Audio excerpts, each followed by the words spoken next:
Hi guys, मैं नवीन आपका अपने चैनल गुरुकुल एजुकेशन पे हार्दिक अभिनंदन करता हूं। आज का टॉपिक रहेगा बायो से। और बायो में हम लोग जब बेसिक जानकारी को जानने का काम करेंगे और इस जीव विज्ञान के परिचय के बाद हम लोग इनका जो क्रमवार रूप से जो पाठ है उनको पढ़ने का काम करेंगे। तो बायो को हम लोग हिंदी में कहते हैं जीव विज्ञान। बायोलॉजी शब्द का पहली बार प्रयोग अगर कोई किया था तो वह दो व्यक्ति था। एक का नाम लेमार्क था और दूसरा का नाम ट्रेविरेनस था। तो क्वेश्चन पूछा जाता है कि बायोलॉजी शब्द का पहली बार प्रयोग किसने किया था। तो बायोलॉजी शब्द का पहली बार प्रयोग जो है लेमार्क एवं ट्रेविरेनस ने किया था। लेमार्क जो थे वह जो फ्रांस के रहने वाले थे, जबकि ट्रेविरेनस जो है वह जो है जर्मनी के रहने वाले थे। तो बायो शब्द आया है कहां से? बायोलॉजी कहते हैं किसको? तो इनका जो रूप है या इनका जो नाम है इसी में जो है छिपा हुआ है। देखिए, ये जो बायो है और ये लॉजी, बायोलॉजी जो है वह दो शब्दों से मिलकर बना हुआ है, बायो प्लस लॉजी। तो बायो जो है वह जो ग्रीक भाषा के जो है बायोज से लिया गया है और लॉजी जान गया कि ग्रीक भाषा के जो है लोगस से लिया गया है। बायोज को हम लोग हिंदी में जो है जीवन कहते हैं, जबकि लोगस को जो है अध्ययन कहते हैं। जीवन पाया किसमें जाता है? तो जीवन जो है वह जो सजीवों में पाया जाता है। जरा इसको समझिए, ये जो बायोलॉजी है, बायोलॉजी जो दो शब्दों से मिलकर बना हुआ है, बायो प्लस लॉजी। बायो जो है वह जो ग्रीक भाषा के जो है बायोज से लिया गया है, जबकि लॉजी जो है वह जो ग्रीक भाषा के जो है लोगस से लिया गया है। बायोज का जो हिंदी होता है वह होता है जीवन, लोगस का जो हिंदी होता है वह होता है अध्ययन। अर्थात हम कह सकते हैं कि जीवन किसमें पाया जाता है? सजीवों में पाया जाता है। तो सजीवों का जो अध्ययन होता है, सजीवों के अध्ययन को ही हम लोग क्या कहते हैं? बायोलॉजी कहते हैं या जीव विज्ञान कहते हैं। या आप इसका दूसरा परिभाषा दे सकते हैं कि विज्ञान की वैसी शाखा जिसके अंतर्गत जीवधारियों का अध्ययन किया जाता है उसे क्या कहते हैं? जीव विज्ञान कहे जाते हैं। अब ये जो जीव विज्ञान है, जीव विज्ञान का पिता अगर किसी को कहे जाते हैं तो अरस्तु को कहे जाते हैं। यही अरस्तु जो कि सिकंदर महान के कौन थे? गुरु थे। तो यहाँ पर आप दूसरा परिभाषा लिख सकते हैं जीव विज्ञान का,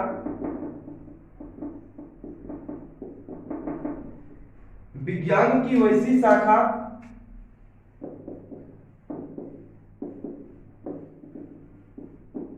विज्ञान की वैसी शाखा जिसके अंतर्गत जीवधारियों का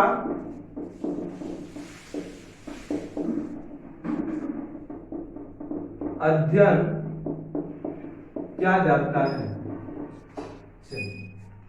ये नोट कर लिए, विज्ञान की वैसी शाखा जिसके अंतर्गत क्या जीवधारियों का अध्ययन किया जाता है उसे हम क्या कहते हैं? जीव विज्ञान कहते हैं।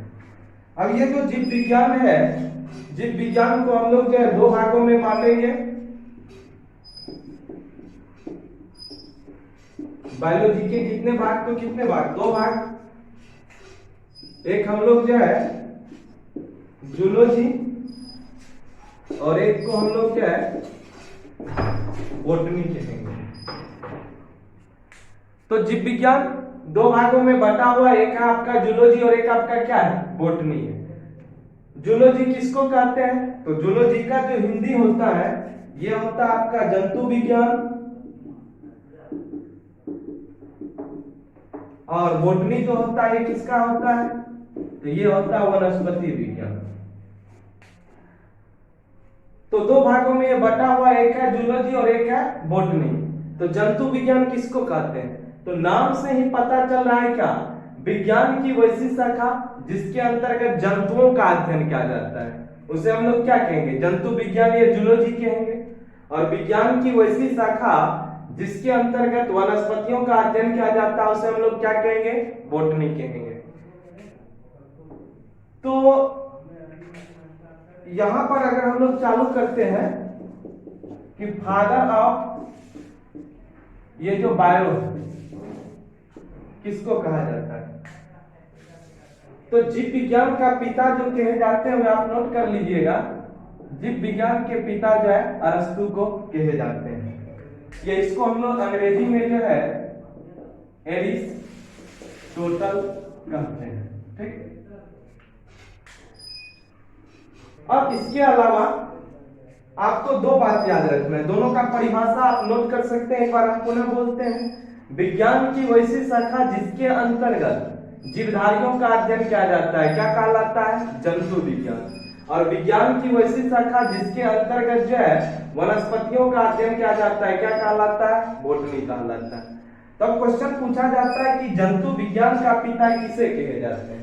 तो जिस तरह से जीव विज्ञान का पिता अरस्तु को कहे जाते हैं, ठीक उसी प्रकार से आपको याद रखना है जंतु विज्ञान का पिता भी हम लोग किसको कहते हैं? तो जंतु विज्ञान का पिता भी जो है अरस्तु को कहे जाते हैं। जबकि ये देखिए, ये जो वनस्पति है, वनस्पति विज्ञान का जो पिता है, वनस्पति विज्ञान का पिता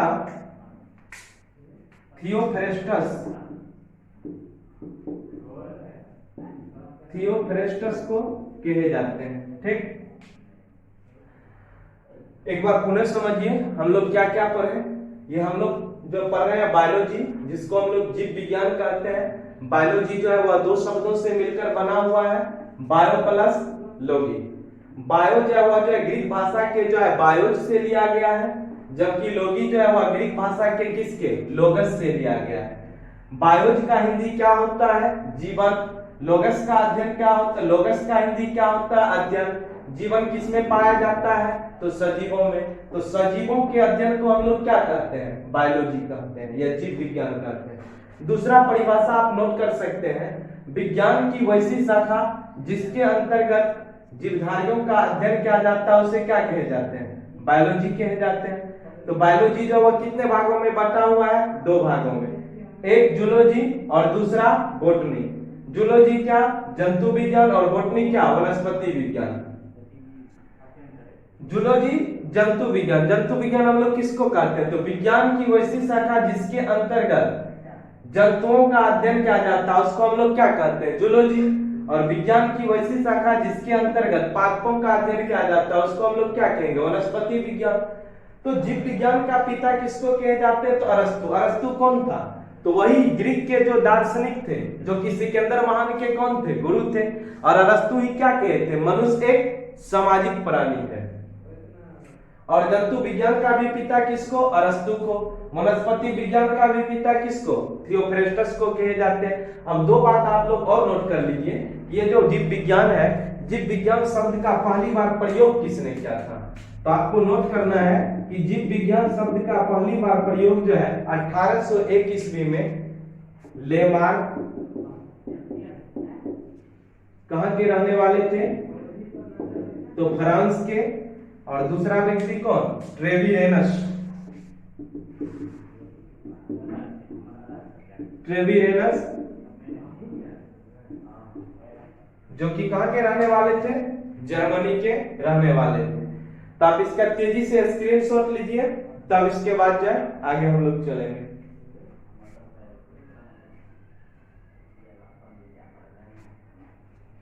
चलिए, उम्मीद है कि आप लोग ले लिए होंगे स्क्रीनशॉट। अभी हम लोगों ने पढ़ा कि जीव विज्ञान किसे कहते हैं, जीव विज्ञान की कितनी शाखाएं होती है, और जीव विज्ञान शब्द का पहली बार प्रयोग किसने किया था। इन सभी बातों को हम लोग देखें। अब सबसे पहले यहां से क्वेश्चन बनकर आता है क्या कि मान के चलिए ये मार्कर और ये हम, इन दोनों में क्या अंतर है। कहने का मतलब ये हो गया कि सजीव और निर्जीव में क्या अंतर है। आज का जो क्लास है वो आपका बेसिक है, इसके बाद हम लोग जो चैप्टर वाइज चलेंगे। तो आखिर ये जो है सजीव और निर्जीव में क्या मूलभूत अंतर है? आप परिभाषा के तौर पे कह सकते हैं कि जिसमें गति होता है उसको सजीव कहते हैं, जो स्थिर होता है उसको निर्जीव कहते हैं। तो ये परिभाषा आपका गलत हो जाता है। क्यों? क्योंकि वृक्ष भी तो एक सजीव है, लेकिन वह तो स्थिर है, वे मूलभूत इकाई अंतर नहीं है। तो हम लोग जानेंगे कि आखिर सजीव और निर्जीव में मूलतः क्या अंतर होता है। देखिए यहाँ पे सजीव एवं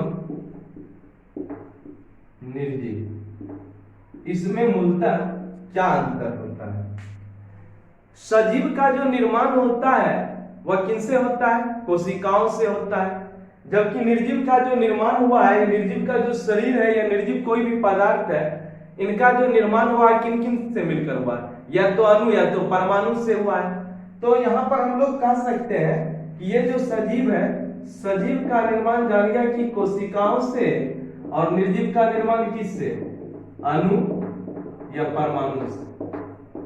अब मूलतः पहला जो अंतर निकलकर यही निकलकर चला आता है कि सजीवों के अंतर्गत कोशिकाएं पाई जाती है, जबकि निर्जीव के अंतर्गत क्या? कोशिका नहीं पाई जाती है। अब कोशिका किसको कहते हैं? तो आपने पढ़ा होगा कि जीवन की जो रचनात्मक एवं क्रियात्मक इकाई होती है उसे हम लोग क्या कहते हैं? कोशिका कहते हैं। मतलब ये कि शरीर जो है वह एक एक कोशिकाओं से मिलकर क्या है? बना हुआ है। तो आप इनके परिभाषाओं में नोट कर सकते हैं, कोशिका का परिभाषा क्या हो जाएगा? जीवन की रचनात्मक एवं क्रियात्मक इकाई क्या है? कोशिका है। तो आप लिख सकते हैं जीवन के रचनात्मक प्लस क्रियात्मक इकाई। तो जीवन के रचनात्मक एवं क्रियात्मक इकाई को क्या कहे जाते हैं? कोशिका कहे जाते हैं। अब ये जो कोशिका है, कोशिका का अगर मैं पूछूं कि खोज किसने किया था, तो कोशिका का खोज जो है 1665 ईस्वी में किसने किया था? रॉबर्ट हुक ने किया था। यानी कोशिका विज्ञान के जनक या पिता भी अगर किसी को कहे जाते हैं तो किसको कहते हैं? रॉबर्ट हुक को कहते हैं। लेकिन रॉबर्ट हुक ने जो कोशिका का खोज किया था वह था मृत कोशिका, मतलब वह जो था निर्जीव कोशिकाओं था। क्योंकि ये मान के चलिए आपका कोई एक व्यायाम जिसको हम लोग जार कहते हैं, उसके ऊपर लकड़ी का जो ढक्कन लगा था, लकड़ी के ढक्कन से या लकड़ी के कॉर्क से ही पहली बार 1665 ईस्वी में जो है मृत कोशिकाओं का खोज जो है वह क्या था? आपका कौन? रॉबर्ट हुक क्या था। जबकि जो है सजीव कोशिकाओं का खोज जो है 1683 ईस्वी में एंटोनी ल्यूवेनहॉक ने किया था। उन्होंने क्या क्या खाना खाया, खाना खाने के बाद दांतों का खुरचन किया। तो दांतों का जब खुरचन किया तो दांत से जो पाया गया उनका जो छोटा अंश था, जिसको कि उन्होंने माइक्रोस्कोप के सहायता से क्या किया था? खोजने का काम किया था। तो आप 2 पॉइंट यहां से लिख सकते हैं कि मृत कोशिकाओं का खोज जो है 1665 ईस्वी में रॉबर्ट हुक ने किया था। मृत कोशिका का खोज 1665 ईस्वी में रॉबर्ट हुक किया था। किससे किया था? तो आप ये भी लिख सकते हैं लकड़ी के कॉर्क, मतलब ढक्कन से, लकड़ी के ढक्कन से, जो कि कैसा दिखाई पड़ता था? तो मधुमक्खी के छत्ते की तरह दिखाई पड़ता था। आइए दूसरा आप लिख सकते हैं जीवित कोशिका। जीवित कोशिका का खोज 1683 ईस्वी में एंटोनी ल्यूवेनहॉक किया था। और ये जो क्या था, किससे क्या था? दांतों के खुरचन से क्या था। अब यहां से क्वेश्चन और निकल कर आता है कि ये जो कोशिका है, क्या आप कोशिकाओं को नग्न आंखों से देख सकते हैं? आपका जवाब क्या है? तो कोशिकाओं को हम लोग नग्न आंखों से नहीं देख सकते, आपका जवाब यही आएगा। लेकिन गलत। कुछ कोशिकाओं को हम लोग नग्न आंखों से देख सकते हैं, अभी मैं बताऊंगा कि किस तरह से आप देख सकते हैं। लेकिन अधिकांशतः जो कोशिका है, अधिकांशतः कोशिकाओं को हम लोग नग्न आंखों से नहीं देख सकते हैं।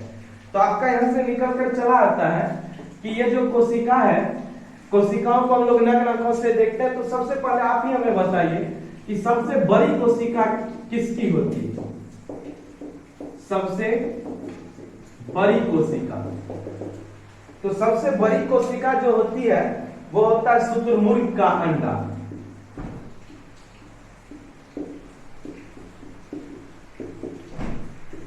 और आप जानते हैं कि शुतुरमुर्ग का अंडा इतना बड़ा होता है जिससे हम लोग कह सकते हैं एक रोचक तत्व के आधार पर कि इससे 12 आदमियों का क्या किया जा सकता है, ऑमलेट बनाया जा सकता है।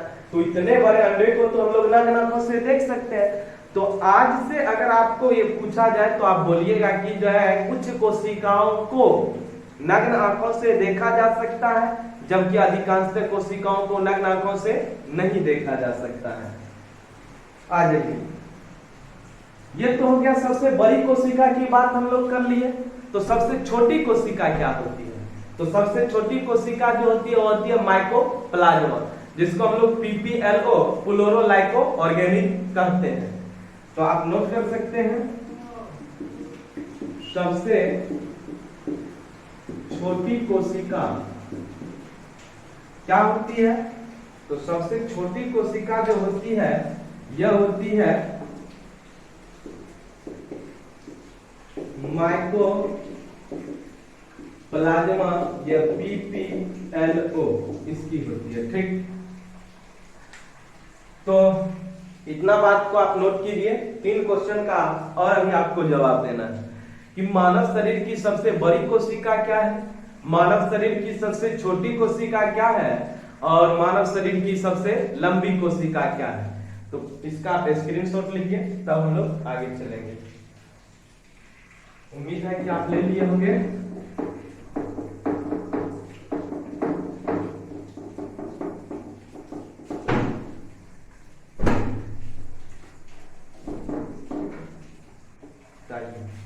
हम लोग देखते हैं, पूछा जाए मानव शरीर की सबसे बड़ी कोशिका, मानव शरीर की सबसे बड़ी कोशिका। तो आपको जवाब देना है मानव शरीर की सबसे बड़ी कोशिका जो होती है वो होती है अंडाणु। दूसरा पॉइंट, मानव शरीर की सबसे छोटी कोशिका क्या होती है?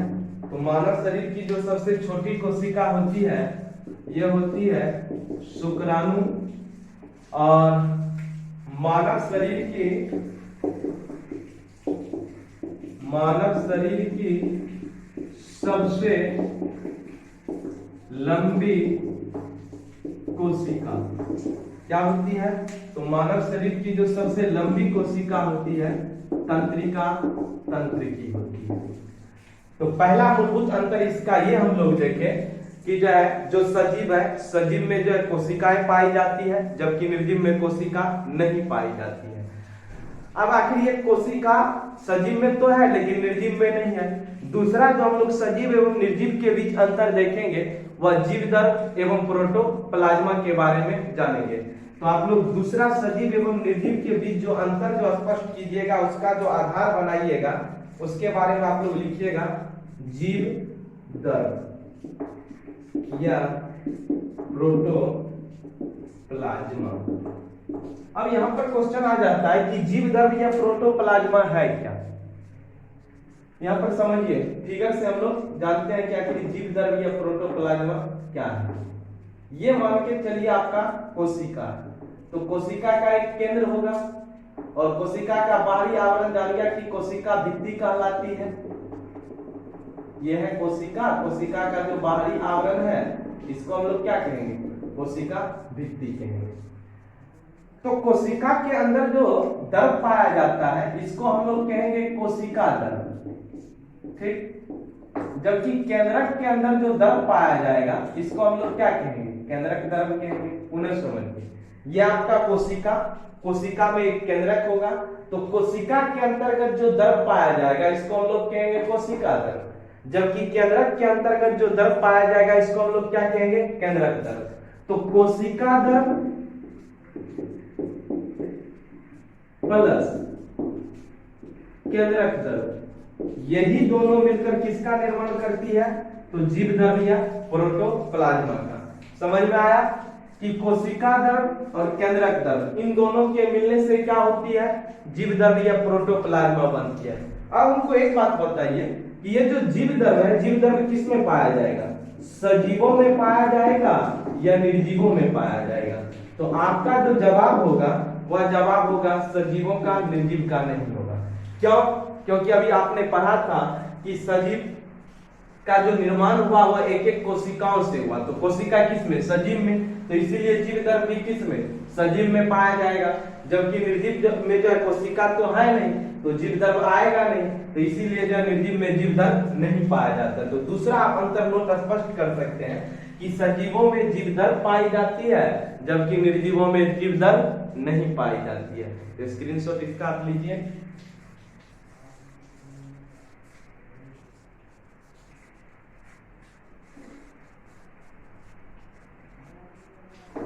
ले लिए होंगे स्क्रीनशॉट। हम लोग अब इसका लास्ट एवं आखिरी अंतर देखेंगे, फिर अगले वीडियो में हम लोग इसकी चर्चा करेंगे।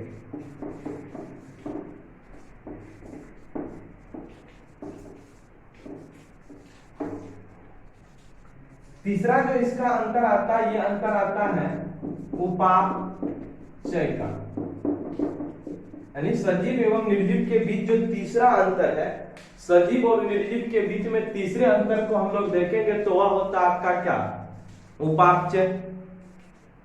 तो उपापचय कहते हैं किसको, तो जैव रासायनिक अभिक्रिया, मतलब शरीर के अंतर्गत जो भी है, शरीर के अंदर जो भी बदलाव हो रही है, उन बदलाव में जो भी रासायनिक अभिक्रियाएं भाग ले रही है वह क्या कहला रही है, यहाँ पर उपापचय कहला रही है।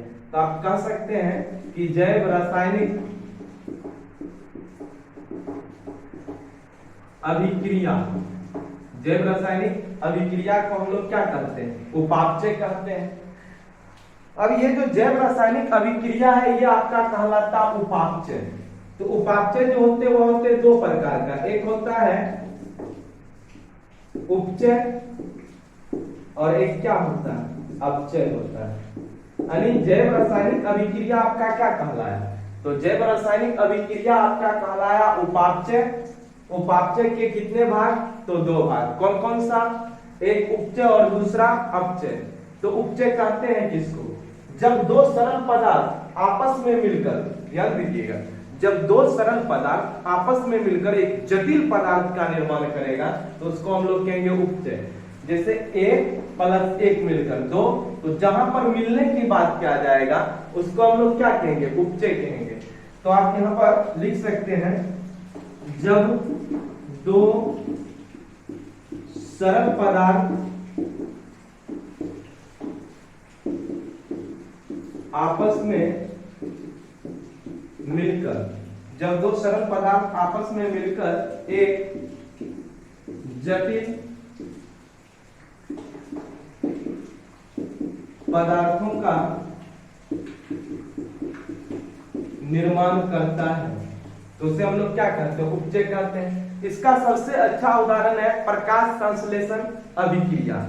और आप जानते हैं कि जो भी वृक्ष है या पादप है, ये जो अपना भोजन बनाता है किस माध्यम से बनाता है, प्रकाश संश्लेषण के माध्यम से। सूर्य के प्रकाश की उपस्थिति में क्लोरोफिल अपना जो भोजन बनाने का काम करता है। तो प्रकाश संश्लेषण अभिक्रिया अगर पूछा जाए कि किसका उदाहरण है, तो आपको जवाब देना है उपचय का उदाहरण है। क्या होता है प्रकाश संश्लेषण अभिक्रिया, तो ऊपर में यहाँ पर दर्शा देते हैं। इसमें देखिए, कार्बन के 6 अणु प्लस हाइड्रोजन के जो है, यानी जल के जो है 12 अणु मिलकर बनाता है C6H12O6 ग्लूकोज। प्लस जो है इसमें जो है पुनः 6 कार्बन डाइऑक्साइड के अणु जो उत्सर्जित होगा और 6 जो है जल जो उत्सर्जित होगा। ये आपका जो है प्रकाश संश्लेषण अभिक्रिया है।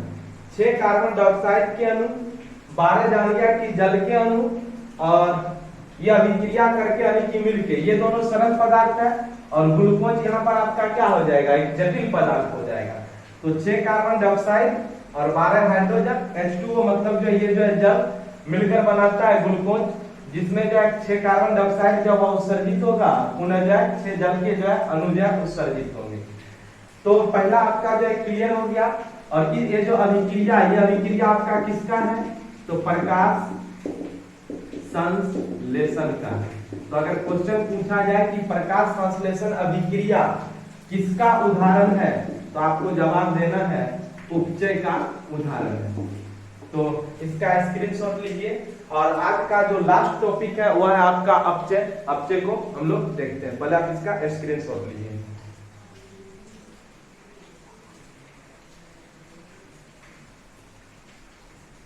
चलिए, ले लिए होंगे स्क्रीनशॉट।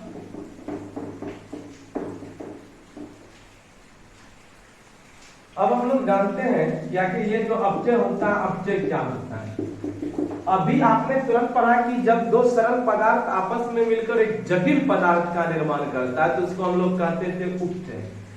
लेकिन अब आपको परिभाषा ऐसे याद रखना है कि जब कोई जटिल पदार्थ आपस में टूटकर दो सरल पदार्थों का निर्माण करेगा तो उसको हम लोग क्या कहेंगे, अपचय कहेंगे। तो परिभाषा आप नोट कीजिए। जब कोई जटिल पदार्थ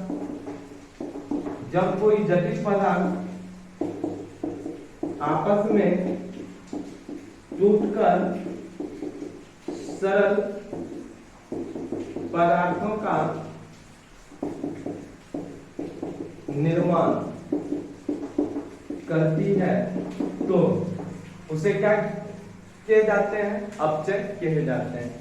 उदाहरण आप इसका लिख सकते हैं, यही ग्लूकोज को जब आप क्या कीजिएगा, ऑक्सीजन की अभिक्रिया करवाइएगा तो ये आपका टूटकर आएगा 6 जल प्लस जो है ATP। देखिए यह आपका ग्लूकोज जो कि एक जटिल पदार्थ है, जब इसको आप ऑक्सीजन की उपस्थिति में अभिक्रिया कराएं तो ये आपका जो है कार्बन डाइऑक्साइड और जल में टूटा ATP मतलब ऊर्जा को विमुक्त किया, एडिनो ट्राई फॉस्फेट। तो ये जो है एक प्रकार का आपका शोषण है, और शोषण जो है अगर किसी का उदाहरण है तो ये आपका किसका उदाहरण है, अपचय का उदाहरण है। तो आज के लिए इतना ही, मिलते हैं अगले वीडियो में, तब तक के लिए बेस्ट ऑफ लक।